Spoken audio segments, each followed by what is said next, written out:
Welcome to Sarvodaya शिक्षा और one numerical explain में आज हम करने वाले हैं क्लास 11th फिजिक्स के चैप्टर ग्रेविटेशन का एक न्यूमेरिकल।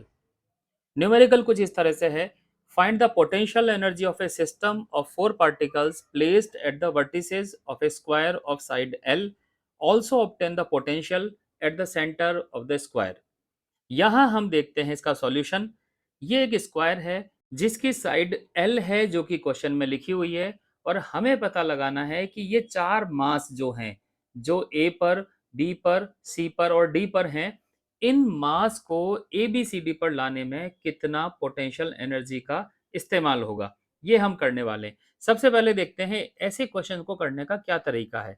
इन क्वेश्चन को करने का तरीका है, पहले सभी पार्टिकल को इनफाइनाइट डिस्टेंस पर दूर दूर कर दिया जाएगा। दूसरा, फिर एक एक पार्टिकल को उनकी पोजीशन पर लाना है और उनकी पोटेंशियल एनर्जी कैलकुलेट करनी है। तीसरा, इसी तरह से बाकी सभी पार्टिकल के लिए करना है, और फोर्थ पार्ट में ऐसी जितनी पोटेंशियल एनर्जी आती हैं उन सबको ऐड कर देना है। ये हम जानते हैं, अगर हमारे पास एक मास है m, जिसको कि हम सोर्स मास बोल देते हैं। सोर्स मास का मतलब है इस मास का ग्रेविटेशन हमें काम में लेना है। एक मास होगा टेस्ट मास। टेस्ट मास वो है जिसको कि हम इनफाइनाइट से इस डिस्टेंस पर लेके आते हैं। मान लेते हैं इनके बीच की डिस्टेंस r है, तो इस केस में पोटेंशियल एनर्जी का जो फॉर्मूला हम जानते हैं वो है U is equal to minus G capital M small M upon R. तो इस फॉर्मूले को हम यूज करके इस क्वेश्चन को करते हैं। सबसे पहले जो पहला स्टेप है, सारे मासेस को इनफाइनाइट डिस्टेंस अपार्ट कर दिया। मीन्स यहाँ पर अब कोई भी मास नहीं है। देखिए A B C D points जो है इस समय खाली हैं। अब हम क्या करते हैं, एक मास को इनफाइनाइट से लाके इस ए पॉइंट पर रख देते हैं। तो मान लेते हैं ए पॉइंट पर ये मास आ गया जिसको कि हम इनफाइनाइट डिस्टेंस से लेके आए हैं। तो हमें पहला काम करना है पोटेंशियल एनर्जी निकालना। तो हम कैलकुलेट करते हैं potential energy in bringing a mass m at point A from infinity. Formula हमारे सामने दिया हुआ है, और उस फॉर्मूले के अकॉर्डिंग इसका नाम रख लेते हैं यू ए। तो इस केस में सोर्स मास तो कोई है ही नहीं, क्योंकि इस m मास को लाने से पहले यहाँ कोई मास है ही नहीं, तो कैपिटल M की जगह हो जाएगा जीरो। टेस्ट मास है m, और इस केस में r भी डिफाइन नहीं करने की जरूरत है, क्योंकि जब कैपिटल M में जीरो है तो ये पोटेंशियल एनर्जी आ जाएगी जीरो। अब हम बात करते हैं दूसरे मास को लेके आने की। यहाँ हम देखते हैं इस समय दूसरा मास बी पॉइंट पर आ गया है, इसको भी हम इनफाइनाइट डिस्टेंस से लेके आए हैं। तो इस केस में दूसरा स्टेप करते हैं, potential energy in bringing M at point B from infinity. इस केस में इस पोटेंशियल एनर्जी को हम यू बी नाम देते हैं। तो यहाँ पर पोटेंशियल एनर्जी अगर कैलकुलेट करना चाहें तो उस केस में फॉर्मूला तो हमारा वही रहेगा।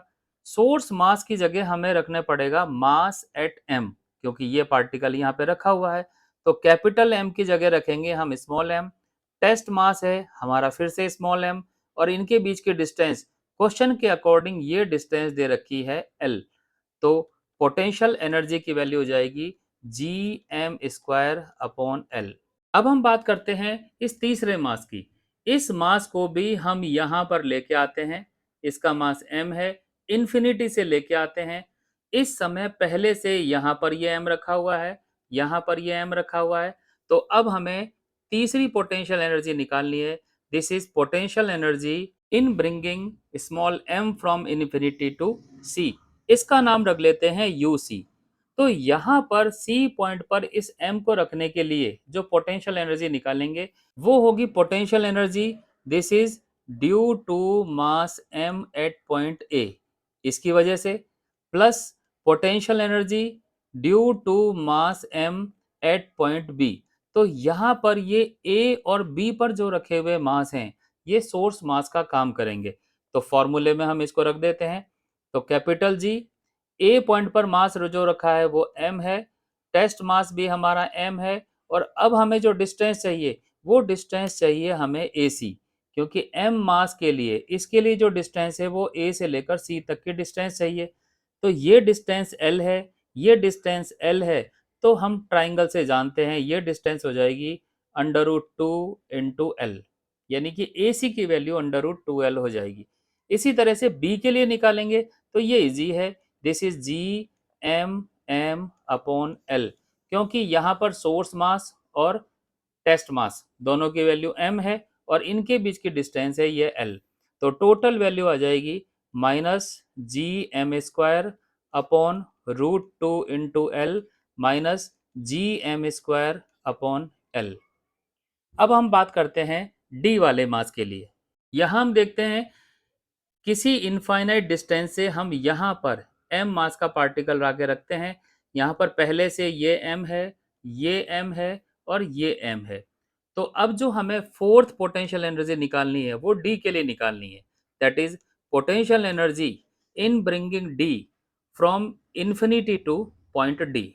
अगर इसका नाम हम UD रख देते हैं तो यहाँ पर ये पोटेंशियल एनर्जी हो जाएगी that is due to point A, फिर potential energy due to point B, फिर potential energy due to point सी।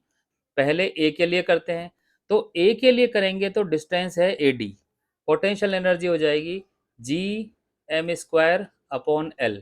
इस बार हमने डायरेक्ट रख दिया है, आप कैलकुलेट कर सकते हैं। बी के लिए होगी तो हमें ये डिस्टेंस चाहिए होगी और हम ये जानते हैं ये डिस्टेंस है √2 × L, तो ये वैल्यू हो जाएगी Gm²/√2 × L। सी के लिए रखेंगे तो ये होगा Gm²/L। तो इस तरह से अगर हमें टोटल पोटेंशियल एनर्जी निकालनी है तो टोटल पोटेंशियल एनर्जी के लिए हमें ये चारों पोटेंशियल एनर्जी ऐड कर देनी होगी, UA + UB + UC + UD, और चारों को अगर ऐड कर देंगे तो देखिए क्या होगा, ये एक वैल्यू जो है वो 4 बार आई हुई है, तो ये हो जाएगा Gm²/L 4 टाइम्स, और ये दूसरी वैल्यू इन चारों को देखेंगे तो 2 बार आई हुई है, तो ये होगा -2Gm²/√2 × L।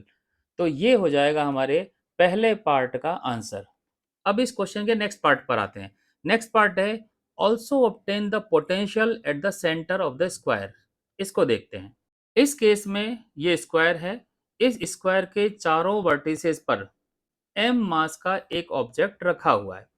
हमें निकालना है सेंटर पर पोटेंशियल, तो ये इसका सेंटर मान लेते हैं, दिस इज O। किसी एक वर्टेक्स से लेकर इस सेंटर की डिस्टेंस निकालना चाहें तो हम जानते हैं पूरी जो डायगोनल की डिस्टेंस है उसकी ये आधी होगी, means it will B L/√2। अब पोटेंशियल और पोटेंशियल एनर्जी दोनों का डिफरेंस देखते हैं। Potential is equal to potential energy per unit mass. कहने का मतलब ये है पोटेंशियल एनर्जी निकालते समय हम m मास के ऑब्जेक्ट को इन्फिनिटी से लाते थे, लेकिन यहाँ पर क्या करना है, हम ये कह सकते हैं कि यूनिट मास के ऑब्जेक्ट को इन्फिनिटी से उस पॉइंट पर लाने का वर्क डन ही पोटेंशियल होगा। तो ये कह सकते हैं किसी डिस्टेंस से, यानी ये इन्फिनिटी डिस्टेंस है, यहाँ से हम एक पार्टिकल को यहाँ ला के रखें और वो पार्टिकल कितना होना चाहिए, यूनिट मास का, तो जितना वर्क डन होगा वही वर्क डन पोटेंशियल होगा।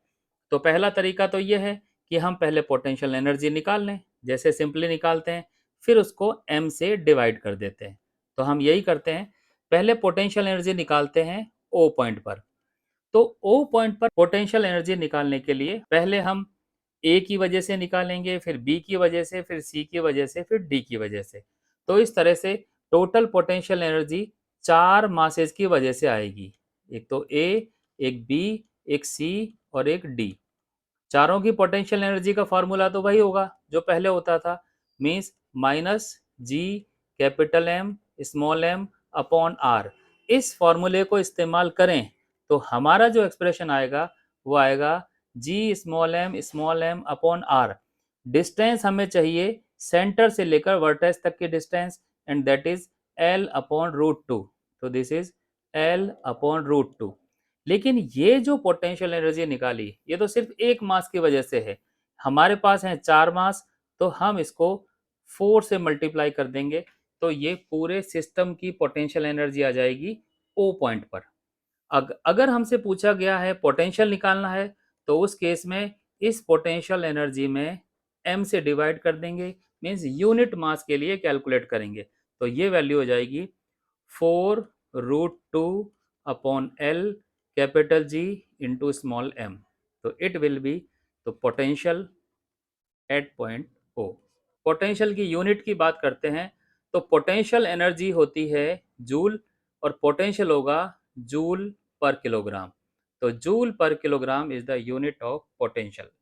तो इस तरह से हम ऐसे क्वेश्चन को सॉल्व कर सकते हैं।